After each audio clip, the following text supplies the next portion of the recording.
అరే నేను ఎవరు నీ మొగుడిని కాదా? నేను అడగకూడదు, నాకు ఆ హక్కు లేదు. నాకు అది కదమ్మా, ఫ్రెండ్ అయితే కనుక మీ హస్బెండ్ కి కూడా ఫ్రెండ్ చెయ్యమ్మా.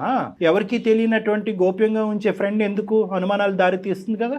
సార్ అతనికి నాకు ఎంగేజ్మెంట్ చేద్దాం అనుకున్నా. అదే ఇందాక వినోద్ చెప్పిన పెళ్లి చూపులు అతనితోనేనమ్మా? అవునండి, మా పేరెంట్స్ చేయాలనుకున్నారు. అప్పుడు నేను మా మామ మీద నాకు చాలా లవ్ అండ్ కేర్ అఫెక్షన్ చాలా ఉంది అప్పుడు. కాబట్టి నేను అప్పుడు అతను ఓకే చేయలేదు. నేను చెప్పాను నాకు ఆల్రెడీ ఉన్నారు, ఇంకా ఆయన చేసుకుంటాను, so that's why I cannot marry you అని చెప్పినప్పుడు we exchange our numbers. You wanted to continue as friends అమ్మా? Has a good friends. ఎందుకంటే తనకి నా మెచ్యూరిటీ కానివ్వండి, తనకి నా బిహేవియర్ కానివ్వండి నచ్చింది. అందుకని ఈ సైడ్ మనం ఫ్రెండ్స్ గుడ్ ఫ్రెండ్స్ గా ఉంటే బాగుంటుంది అన్నారు. So I don't want to hurt him. అందుకని నేను ఒక గుడ్ ఫ్రెండ్ గా ఉంటున్నాను తనతో. 3 years పాటు మీ మ్యారేజ్ అయిన తర్వాత కూడా కంటిన్యూ అయిందా? అవునండి. పెళ్లి చూపుల్లో పరిచయం అయినటువంటి ఆ ఫ్రెండ్ ని మీ భర్తకి తెలియకుండా ఉంచవలసినటువంటి అవసరం ఏముంది? ఎందుకు మీ భర్తకి ఇంట్రడ్యూస్ చేయలేదు? మీ ఇంటి వరకు ఎందుకు రాలేదు? అది నా పర్సనల్ లైఫ్ కదండి. కానీ పర్సనల్ ఏంటి తల్లి? పెద్దల్ని కాదనుకుని ముందుకు వచ్చినటువంటి మీ ఇద్దరు పర్సనల్ ఏంటమ్మా? నేనప్పుడు తను ఇష్టపడ్డప్పుడు అవును ఇష్టపడ్డాను, I like him, that's why I got married with. కానీ నా లైఫ్ ఎలా ఉండాలి, ఎలా డిజైన్ చేసుకోవాలి అప్పుడు నాకు తెలీదు. అప్పుడు నాకు తను నచ్చారు కాబట్టి అలా అనుకున్నాను. కానీ వాట్ ఈస్ లైఫ్ అనేది నాకు తనతో ఫ్రెండ్షిప్ వల్ల అర్థమైంది. అందుకని నాకు ఫ్రెండ్షిప్ ఇంపార్టెంట్ అయిపోయింది. మీ ఫ్రెండ్ కి మ్యారేజ్ అయిందా, పెళ్లి అయిందా? అయింది. అదేంటమ్మా, ఆవిడకి తెలుసా? తెలీదండి మాకు. ఇప్పుడు మేము బయటకి ఎంతో మంది ఎన్నో పర్సనల్ ఫ్రెండ్షిప్స్ పెట్టుకుంటారు, అన్ని చెప్పి పెట్టుకుంటారా పబ్లిక్ లో? పబ్లిక్ కాదమ్మా, మాకు చెప్పమంటలేదమ్మా, మొగుడు పిల్లలకి చెప్పుకోమంటున్నావమ్మా. అది మేము చెప్పుకోవాలనిపిస్తే చెప్పుకుంటాము.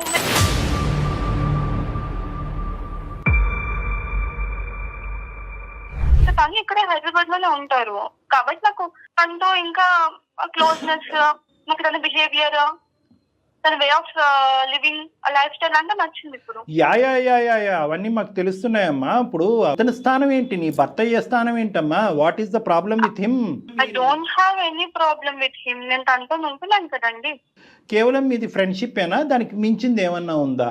మీకు ఎందుకు చెప్పాలండి అంటున్నాను. అమ్మ, ఎందుకు చెప్పాలి అని అన్నా అదే మీనింగ్ వస్తుంది, చెప్పకూడదు అన్నా కూడా అదే మీనింగ్ వస్తుంది. సో నువ్వు చెప్పకుండానే ఏది చెప్పాలో చెప్పేశావు. ఇప్పుడు చెప్తే అని తెలుసుకుని ఏం చేస్తారు? ఎందుకు చెప్పు? ఇక్కడ నేను ఉన్నాను, నీకోసం అన్ని వదులుకొని వచ్చినాను కదా. ఉన్నావు, ఏం చేసి పెట్టావు నాకు చెప్పు. ఏం చేసి పెట్టావు నాకు? ఏం కావాలమ్మా నీకు? ఏం కావాలి చెప్పు. నాకు కావాల్సిన లగ్జరీ లైఫ్ నాకు లేదు.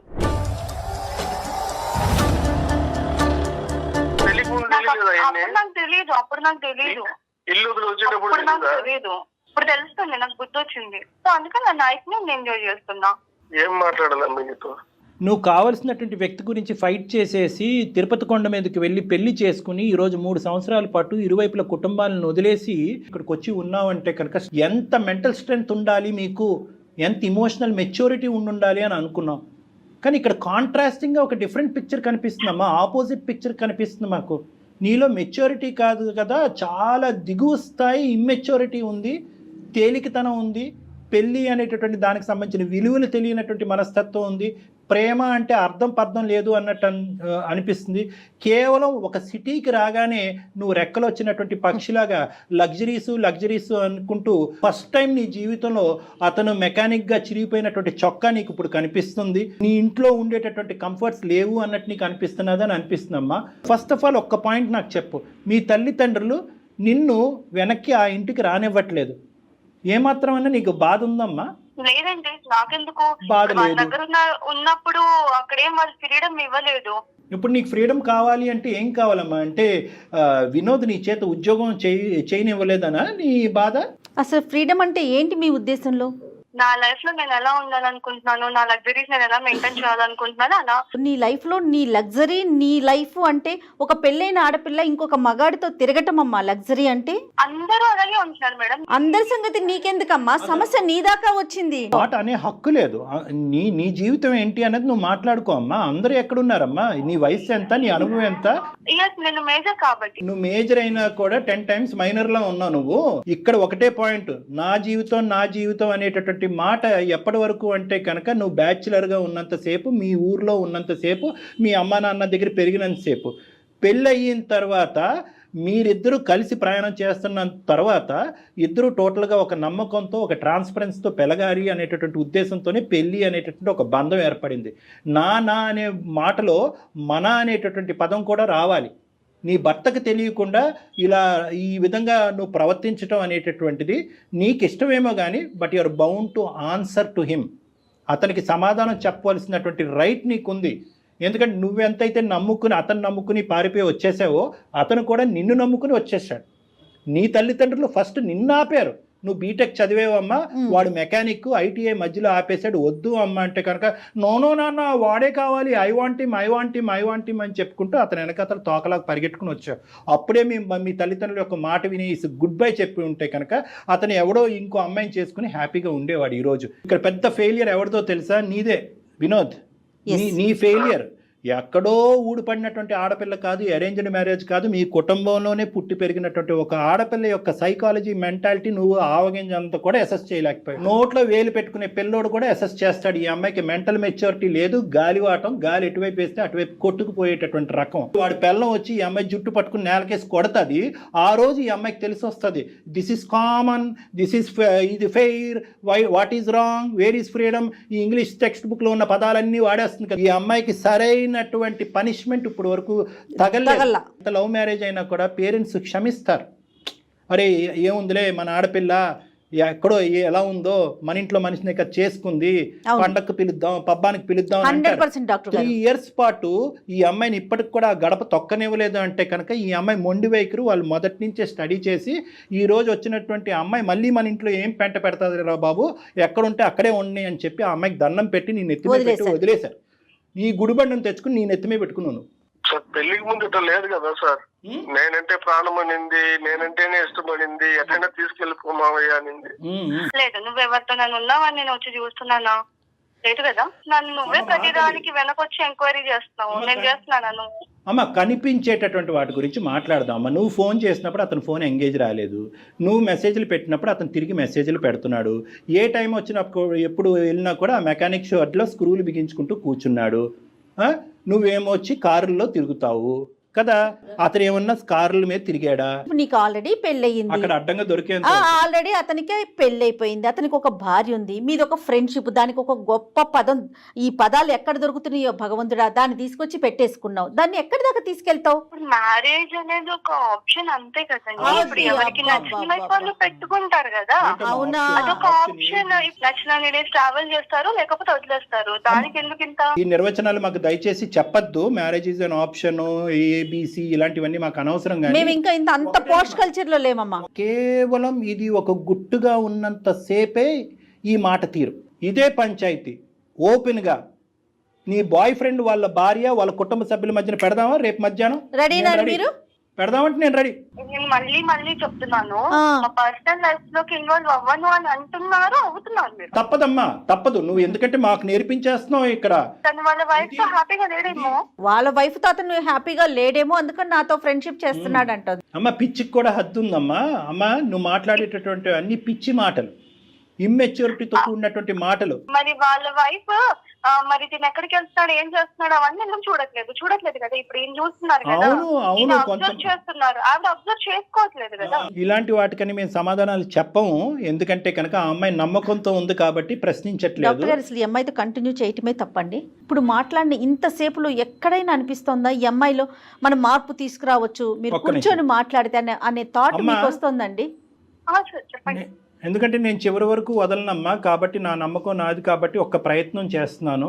దయచేసి వినమ్మా. Life is a very big ocean అమ్మా. ఈరోజు నువ్వు నిలబడినటువంటి ఎక్కడైతే నువ్వు నిలబడ్డావో, ఏవైతే ఆలోచిస్తున్నావో, ఏవైతే అనుభవిస్తున్నావో, ఇవన్నీ కూడా ఊహాజనకం. మనకి ఏదన్నా శిక్ష పడేటటువంటి పరిస్థితి వచ్చేంత వరకే ఇవి నిలబడతాయి. నువ్వు ఇంకా ఊహించుకోవట్లేదు. నీలో ఉన్నటువంటి ప్రధానమైనటువంటి లోపం ఏంటంటే పరిణామాల గురించి ఆలోచించట్లేదు తల్లి. నువ్వు నాకు నీ మీద కోపం రావట్లేదు, జాలేస్తుంది. మీ ఆయన్ని చూస్తే ఇంకా జాలేస్తుంది. ఈ కొత్తగా కనిపించినటువంటి వ్యక్తి నీకు దేవుళ్ళలా కనిపిస్తున్నాడు, ఎల్లకాలం నిలిచిపోతుంది అని అనుకుంటున్నావు. ఈ స్వర్గం ఎల్లకాలం నిలవదు అని ఒక్క మాట చెప్పాలి అని అనుకుంటున్నాను మనకు. ఈ సోకాల్డ్ స్వర్గం ఏదైతే నువ్వు అబ్బాయితో పాటు నువ్వు అనుభవిస్తున్నావో ఇది ఎల్లకాలం నిలబడదు. ఆ అమ్మాయికి తెలిసి వస్తే కనుక మీ ఇద్దరిని రోడ్డుకి ఈడ్చేటటువంటి పరిస్థితి వస్తుంది. ఇప్పటికి కూడా భగవంతుడు నీకు ఒక అవకాశం ఇచ్చాడు అందమైన జీవితం ద్వారా. ఎప్పుడు ఉంటామో ఎప్పుడు పోతామో తెలియదు కదా సార్, అందుకని లాస్య చెప్పు. నా మాట ఒక్కసారి వినమ్మా. ఇప్పుడు నాకంటూ ఎవరు లేరు, నువ్వు తప్ప. నీకంటూ ఎవరు లేరు, అదే కదా మేడం, నేను తప్ప. ఇప్పుడు ఒక పెద్దవాళ్ళ పొజిషన్ లో వీళ్ళు సారు మేడం ఒకసారి చెప్తున్నారు. నీకు చివరిగా చెప్తున్నానమ్మా, ఇది ఇంకా నీ ఇష్టం. ఇంకా నేను చెప్పడం అయితే చెప్పినా నీకు. నేను చాలా పోరాడా నీతో, భరించాను. నేను ఎంతగాని భరించగలనమ్మా. నేను కూడా ఇంకా నాతోడు కూడా కాదమ్మా, నీ ఇష్టం. ఇంకా నేను అనుకున్న నాకు తీసుకొచ్చివ్వగలవా? ఇప్పుడు మనకున్న పరిస్థితులకి నువ్వు కోరుకునేటివన్నీ రావు కదమ్మా. అమ్మా ఇది నువ్వు కోరుకుని వచ్చింది అమ్మా, ఇదేం బలంతో పెళ్లి కాదు. చెప్పాను కదా సార్, నేను తనతో ఉంది, నా ఫ్రీడమ్ నాకు కావాలని ఉండాలి అంతే. తనకి ఇంట్లో చేసి పెట్టాల్సిన చేసి పెడుతున్నాను. ఒకటి తల్లి, నా వంతు ప్రయత్నం నేను చేశా. ఎంతకాలం ఈ ప్రయాణం కొనసాగుతుందో, ఎన్ని తన్నులు తింటారో, ఎంత అవమానం పడతారో అనేది కాలమే నిర్ణయిస్తుంది. అందుగురించే బీటెక్ చదివినటువంటి అమ్మాయి ఇంట్లో పనిపాటు ఏమీ లేకుండా ఇంట్లో ఎందుకు కూర్చోపెట్టావంటే సుఖపడాలి సార్, సుఖపడాలి సార్, నన్ను నమ్ముకుని వచ్చింది సార్, సుఖపడాలి సార్ అంటాడు. ఇప్పుడేమో వచ్చి ఇంట్లో కూర్చొని చేసే పంచాయతీ ఇది. ఈ అమ్మాయి నువ్వు జీర్ణించుకోలేనట్టు స్వేచ్ఛ ఇచ్చావు, దాన్ని నువ్వు అడ్వాంటేజ్ తీసేసుకున్నావు. ఈరోజు నీకు చెప్పేటటువంటి అవకాశం లేదు అని నేను అనుకుంటున్నానమ్మా. అయినా కానీ తల్లిదండ్రులు లాంటి వాళ్ళం ప్లీజ్ ఆలోచించమ్మా. ఇదన్నా అనుకో, అక్కడ మనస్సాక్షి అనేది ఒకటి ఉంటుంది వినోద్కి. అది అంటది, ఒరే ఏంద్ర బాబు పైపైన కడిగి ఇచ్చేస్తున్నారు ఈ ఇస్త్రీ, ఎంగిలి విస్తరిని, మళ్ళీ అందులోనే నిన్ను భోజనం చేయమంటారు, వద్దురా బాబా. అతని మనస్సాక్షి అతన్ని అంటది. కాబట్టి నీలాంటి వ్యక్తితో అనుక్షణం ఇలా కాపాడుకుంటూ ఫోన్లు చేస్తూ ఈ మెకానిక్ షెడ్లో ఉన్నంతసేపు ఇక్కడ ఇంట్లో ఏం చేస్తున్నావు అని అనుకుని అతను బ్రతకటం వ్యర్థం. వినోద్ ఏం చేద్దాం చెప్పండి వినోద్, మీ ఒపీనియన్ చెప్పండి. మేడం నేను చెప్పాల్సినంత చెప్పాను మేడం తనకి. ఆ అమ్మాయి ఒప్పుకుంటే నేను ఇప్పుడు కూడా సిద్ధమే మేడం. కానీ తను ముందులానే ఉంటానంటే నేను కూడా ఎలా ఉండగలుగుతాను madam? Last and final question Lasya, అన్నీ వదులుకుని పద్ధతిగా జీవించేటటువంటి ఆలోచన నీకుందా? ఈ పిచ్చి పిచ్చి పనులన్నీ ఆపేసి అప్పుడే వినోద్ నీతో ప్రయాణం చేస్తాడు, లేదంటే గుడ్ బై అంటానికి రెడీగా ఉన్నాడు. ఏమంటావు? You don't have interest in this marriage or that person? You don't have interest in Vinod, so you have interest in that person. మీ ఇద్దరి మధ్యన ఒక పనికిరాని ఒక అక్రమ సంబంధం డెవలప్ అయ్యింది. పెళ్లి చూపులు కాస్త ఒక అక్రమ సంబంధం కింద బ్యాక్గ్రౌండ్లో కంటిన్యూ అయింది. ఇది మాట్లాడకుండా ఏవేవో మాట్లాడుతున్నావు ఏంటి నువ్వు? మీకు మేము చేతులు జోడించి బతిమాలాలా? అమ్మ తల్లిదండ్రులు లాంటి వాళ్ళు మారమ్మా, నీకు పరువు పోతుందమ్మా, కుటుంబం రోడ్డు మీకు వస్తుందమ్మా అని చెప్పి నిన్ను బతిమాలాలా? వద్దమ్మా, నీకు ఇవ్వాల్సినటువంటి టైం చాలా ఇచ్చాము. వినోద్, ఇటువంటి అమ్మాయిని నువ్వు ఆలోచించకుండా, తెలివితేటలు లేకుండా, అసెస్ చేయకుండా పరిగెట్టుకుంటూ వెళ్ళి పెళ్లి చేసేసుకున్నావు. ఇప్పటికైనా మీ ఇద్దరి మధ్యన పిల్లా జల్లా ఎవరు లేరు కాబట్టి, ఎటువంటి బాధ్యత బరువు లేదు కాబట్టి ఇప్పటికైనా సంతోషంగా సుఖంగా గుడ్ బై చెప్పేసి ఆ అమ్మాయికి నీ జీవితం ఏంటి అన్నది నువ్వు బతుకు. ఆ అమ్మాయి కంటే ఇలా వదలటం, ఎక్కడికక్కడ కట్ చేయటం అలవాటే. అక్కడ తల్లిదండ్రులు కట్ చేసింది, ఇప్పుడు నిన్ను కట్ చేసింది, రేపు ఆడి దగ్గరికి వెళ్తుంది, ఆడిని కట్ చేస్తుంది. ఈ అమ్మాయి జంపింగ్ జాకులు అంటారు వీళ్ళని. లాస్య చాలా సంతోషం అమ్మా, ఇంతవరకు మాతో మాట్లాడినందుకు, నీలాంటి ఒక గొప్ప వ్యక్తితో మాట్లాడినందుకు. మధ్యలోనే నేను చెప్పాను డాక్టర్ గారికి ఇది వర్కౌట్ అయ్యే విషయమే కాదని. పాపం ఆయనే లేదు లేదు అని మాట్లాడుతూ ఇక్కడ దాకా వచ్చారు. చాలా సంతోషం తల్లి. నమస్తే. పెట్టేసే తల్లి ఫోన్. ఎప్పుడో చెప్పాను కదా independent women and free bird అని. Bye ma'am. Oh my God. మీకు నేను మధ్యలోనే అన్నాను కదా డాక్టర్ గారు, కానీ మీరేమన్నారు? లేదు జయ గారు ఒకసారి మాట్లాడదాం, ఇంకొంచెం మాట్లాడదాం అన్నారు కదా. ఆ అబ్బాయి గురించి మేడం, ఆ అబ్బాయి గురించి మీరు ఆలోచించారు. తను చాలా డిస్టర్బ్డ్ క్యారెక్టర్ అండి. వినోద్ తనకేం చెప్తారో చూడండి కళ్యాణ్ గారు. వినోద్, ఇప్పుడు నువ్వు హ్యాపీగా ఉండాలి, అర్థమైందా? స్టార్టింగ్ లోనే చెప్పాను, చేదైనటువంటి నిజాలు నీకు వినిపిస్తాయి. ఇది కేవలం ఫ్రెండ్షిప్ కాదు, దానికి మించింది అంటే కనుక ఆ అమ్మాయి అసలు మొండిగా హ్యాపీగా ఒప్పుకుంది. ఇప్పుడేమో వచ్చి వెళ్ళిపోతానికి రెడీయా అంటే కనుక హ్యాపీగా వెళ్ళిపోతాను నేను, ఫ్రీ బర్డ్ అంది. అది ఎగిరి ఎగిరి ఇంకో పంజరంలో చిక్కుంటది, అది గుర్తుపెట్టుకో. ఇంకొకటి కూడా నేను చెప్తున్నా, నువ్వు హ్యాపీగా ఉండటం అనేది ఎంత ఇంపార్టెంటో, మొండిగా ఉండటం కూడా అనేది అంత ఇంపార్టెంట్. ఆ అమ్మాయి అక్కడ ఇక్కడ ఆ పెంట ఈ పెంటలోకి వెళ్ళి అన్ని ముళ్ళు గుచ్చిపించుకుని మళ్ళీ తలుపు కొడతాయి, తీరానైనా నేను లోపలికి వస్తా. అక్కడ కూడా ఈ అమ్మాయికి అవకాశం ఇవ్వకుండా ఉండేటటువంటి మొండి ధైర్యం నువ్వు పెంపొందించుకోవాలి. హైదరాబాద్లో ఒంటరిగా ఉండద్దు. ఏం చేసుకున్నా కూడా నీ కుటుంబంతో పాటు నువ్వు హ్యాపీగా ఉండొచ్చు. ఆ ఇరువైపుల కుటుంబాలకి మొత్తం కథంతా చెప్పు. ఏం తప్పు చేసావని నాన్న? నువ్వేం చేయలేదు, తప్పు చేసావు. నచ్చినటువంటి అమ్మాయితో ప్రయాణం మొదలు పెట్టాలని ముందుకు వచ్చావు. ఆ అమ్మాయి మధ్యలోనే గుడ్ బై చెప్పింది. నీకు ఈ టైంలో ప్రధానంగా కావాల్సింది ఒక సపోర్ట్ కావాలి, ఒక ఇమోషనల్ సపోర్ట్ కావాలి, నా అనేటటువంటి ప్రేమించేటటువంటి వాళ్ళు కావాలి.